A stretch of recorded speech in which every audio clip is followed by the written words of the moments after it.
In this exercise, we're going to transition from experimenting inside of Liquify to trying to get some actual real work done.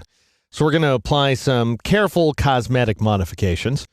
If for some reason you want to match what you're seeing on screen, go ahead inside the Liquify window here, click on Load Mesh, then select Very Warm Day.msh and click Open, and that will go ahead and load the settings that you see before you now.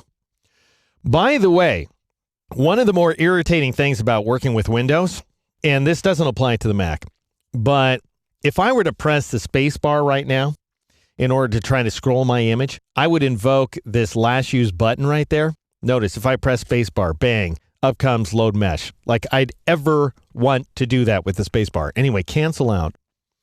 What you need to do in order to refocus the attention here away from this Load Mesh button is just click inside of the image window. And now you can press and hold the space bar in order to scroll around.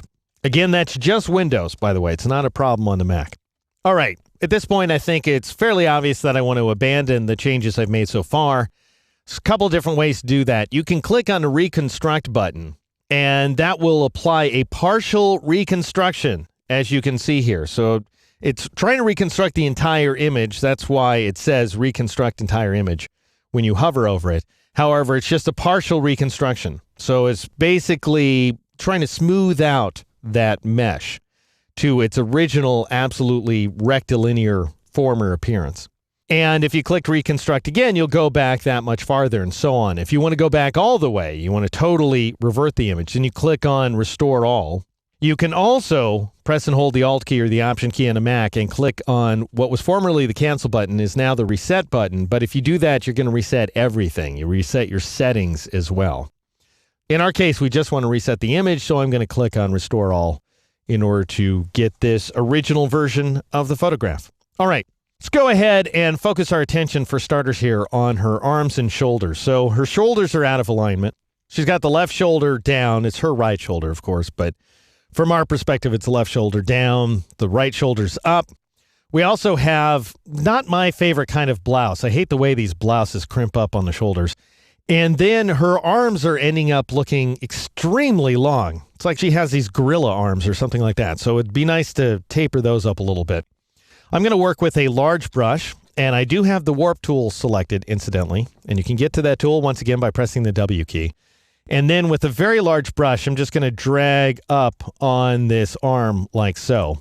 And you're going to notice that you'll get some sort of crazy effects in between as you work along. So in other words, if I drag this arm upward, I could end up getting this kind of effect right there where some other portion of the image bends in an unnatural way. Well, bear in mind the whole time you're working that what you're really doing as you're modifying the image, you're not so much pushing pixels around as you're modifying this mesh. And so as long as you stay inside the Liquify dialog box, all of your modifications, each and every brush stroke is fairly non-destructive. I was telling you at the outset that this is a destructive filter because it rewrites all the pixels inside the image as soon as you click on the OK button. But throughout your Liquify session, throughout the time that you spend inside of this window, your modifications build on each other. And each change modifies the mesh in a new direction. So if you push something completely out of alignment like this, and then you push it back into alignment, that's non-destructive because you're just moving the mesh around. Now, you don't want to do that too often because you can end up creating weird crimps and bends in the mesh that might not work very well. However, you should work fearlessly inside this dialog box. All right, I'm going to turn Show Mesh back off so I can see what I'm doing. And I'm just trying to drag these arms up a little bit. This is obviously a terrible modification so far over here, but I can continue to drag with this tool in order to get better results. I might drag up on this shoulder a little bit. I need to lift everything. And actually, I'll go with an even larger brush in order to pull off the big lift here. So when in doubt, big brush, especially at the beginning. I tend to work with a very large brush initially. Short brush strokes, however. And then when you're trying to trim up the details and make everything look smoother and better and you're trying to finesse the results, that's when you get in there with your small brushes. All right, now I'm going to move this guy down, move this elbow up a little bit, reduce the size of my brush so you spend a lot of time going back and forth. I want to sort of round off the shoulder a little bit. And something you should bear in mind, I'll go ahead and zoom in here, is that when you drag one direction, you're going to squish one group of details. For example, I'm squishing the details over here on the right-hand side, but I'm stretching the details on the left-hand side. And anytime you're stretching details, then you can expect to see a little bit of blurring inside of the image, a little bit of anti-aliasing, the effects of interpolation, and you may see stretch marks. So you want to keep an eye out for that. However, because this image has a white background, if I stretch this direction so that I'm increasing the size of the whiteness, we're not going to notice the effects because we're not going to see any stretch marks out there in the white region. All right, so let's go ahead and scoot down here a little bit. I'm going to zoom out, and I'm just zooming the exact same way that I do inside Photoshop. That is Control minus zooms out, Control plus zooms in. That's Command minus or Command plus on the Mac. I'm going to go ahead and tuck up her bottom a little bit just by dragging upward like so. And it's fairly amazing that you can do this kind of work because you just think about how much time it takes in real life to make these kinds of modifications to your body. So much exercise, so much diet.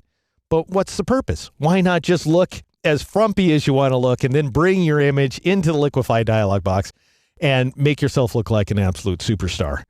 All right. I'm going to go ahead and reduce the size of my cursor a little bit, and I'm going to switch over here to the pucker tool. Now, the pucker tool is insanely useful for getting rid of fat. So I'm going to go ahead and click on it, and I'm going to increase the size of my cursor like that. And then I'll just click inside of her tummy, and notice those abs just coming alive. Now, I'm stretching out the arms as I'm doing this. Bear that in mind.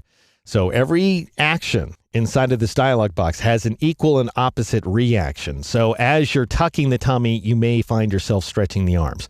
You're going to have to come back to the arms later in order to make changes there. So I don't want you to worry about that as you're working. Just keep an eye out for it so you know the other adjustments you have to make.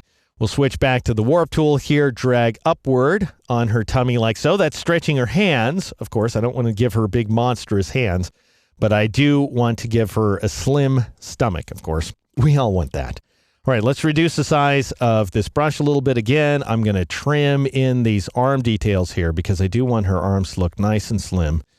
And I might drag these areas in as well, make some further modifications here. Again, when I'm increasing the size of her bust here, the reason I'm doing this has a lot more to do with reducing the size of the arms. So everything you do, again, if you're going to decrease the size of the arms, it has to come out of something. Something has to get bigger. And might as well be the bust where this particular image is concerned. All right, so there's our modifications so far. Just to give you a sense, if you want to see the before and after version of your image, feel free to click Restore All because that's an undoable operation. So click on Restore All. You see, that's the way she looked before. So her entire body drops down precipitously. This is how she was when we first found her. And if I press Control Z or Command Z on the Mac, these are my changes so far. Obviously, not everything I want them to be, but we're moving in a positive direction. I'll suggest a few more modifications that we might make to this image in the next exercise.